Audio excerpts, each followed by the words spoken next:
Selawat Fatih secara umumnya, secara lafaznya okey. Tidak ada apa yang teruk sangatlah dalam tu, tidak ada apa. Tapi yang problemnya di mana? Problemnya orang yang membaca selawat Fatih lebih besar fadilatnya berbanding khatam Quran. Situ dia pergi di situ. Dia problem dia di situ.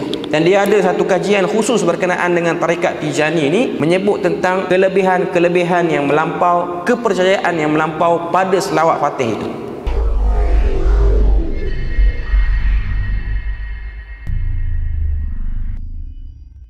Yang jadi masalahnya ialah i'tiqad kepada fadilat melakukan hizib itu. I'tiqad kepada kelebihan-kelebihan tertentu yang terdapat daripada pengamalan itu, yang kelebihan tu tak disebut dan tiada sandaran daripada hadis. Amalan tu ada wujud, tapi kelebihan itu tidak ada. Contoh saya bagi kepada tuan-tuan dan puan-puan untuk faham dengan lebih mudah. Contoh, baca Quran itu memang dituntut, tapi baca Quran dengan percaya ayat tertentu membawa fadilat boleh kaya, itu lain. Itu ada beza. Baca Quran umum, okey.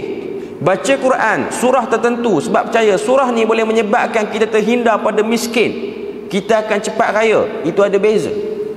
Sebab kita baca dengan kepercayaan, yang tadi baca kerana kita nak pahala secara umum, itu ada beza. Okey. Jadi maksurat dia tidak membawa fadilat-fadilat yang melampau, tidak ada. Sebab dia hanya susunan untuk memudahkan satu orang tu dia baca. Tapi yang nak kita bahaskan sini ialah hizib bahar. Hizib bahar ni tuan-tuan boleh cari dan tengok, dan hizib bahar ni memang dicetak dan dijual di kedai-kedai buku tertentu untuk dijadikan amalan peribadi. Tapi ianya bersyarat, iaitu amalan tu mestilah diijazahkan dan ditalqinkan daripada guru yang bersanad. Cuma saya nak cerita dulu, hizib bahar ni apa cerita dia? Hizib bahar ini ialah satu himpunan zikir-zikir. Tadi kita dah baca sikit opening dia sampai kepada ending dia tu. Saya baca opening dengan ending je lah. Okay. Yang tengah-tengah tu agak panjang lah. Okay. Syekh Abu Hasan Asy-Syadzili, pendiri kepada tarekat Syadziliyah, buat perjalanan untuk pergi menunaikan haji. Naik kapal laut. Dia naik kapal, akhirnya kapal tu stuck, tidak berlayar, kerana duduk tengah laut tu angin tak bertiup. Dan kebetulan kapal tu pula ialah nahodanya, kaptennya ialah seorang yang beragama Kristian. Akhirnya berhari-hari terlekat di laut dengan sebab tiada angin yang bertiup untuk tolak layar kapal itu. Tak boleh buat. Dan akhirnya dia tertidur. Syekh Abu Hasan Asy-Syadzili dia tertidur. Waktu dia tidur, dia bermimpi jumpa Nabi. Tengok dia punya teli dia tu, dia kurang kat mana-mana pun. Okay. Dia punya teli dia macam tu lah. Okay. Dia mimpi jumpa Nabi, dan Nabi bagi kepada dia beberapa hizib, dan hizib itu diangkat sebagai hizib bahar. Bahar maksud dia laut, sebab dapat hizib tu tengah laut. Dan ada kelebihan dia lah. Kelebihan dia bermacam-macam. Okay.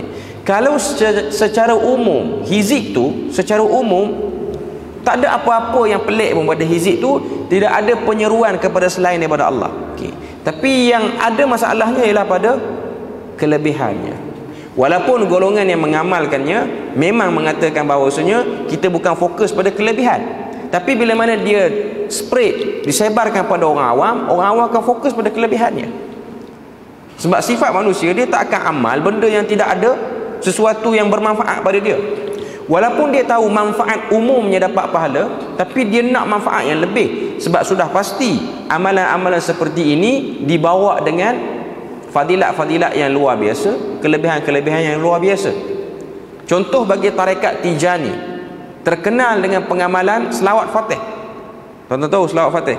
Allahumma salli ala sayyidina Muhammadin al-Fatih lima ughliq nasiril haqqi bil haqq. Dulu ada satu tempat ni, satu negeri ni menjadikan selawat Fatih ni sebagai khutbah Jumaat dia yang kedua. Sebab dia punya badan otoriti dia, orang-orang dia intisab pada tarekat itu. Dia pro pada tarekat tu lah. Okay.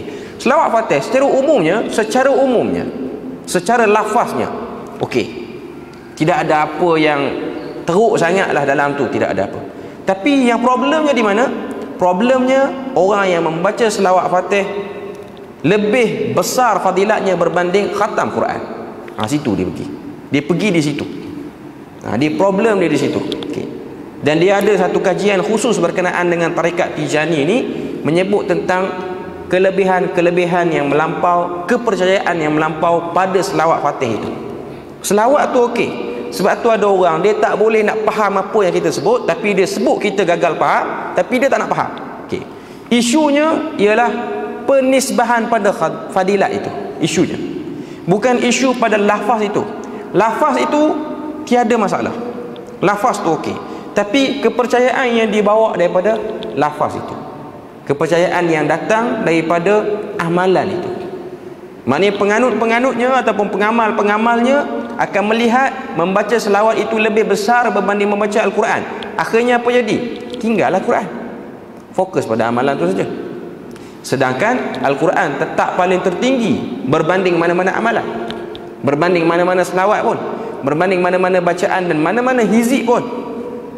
Tapi itulah cara divert, cara nak alihkan perhatian daripada fokus yang lebih utama kepada fokus yang sekunder ini. Dan yang sekunder ini nak cantikkan dia, touch up sikit dengan amalan-amalan yang tak jelas, fadilat-fadilat yang tak jelas. Okey. Jadi itu yang nak disampaikan ataupun yang nak disebutkan sini.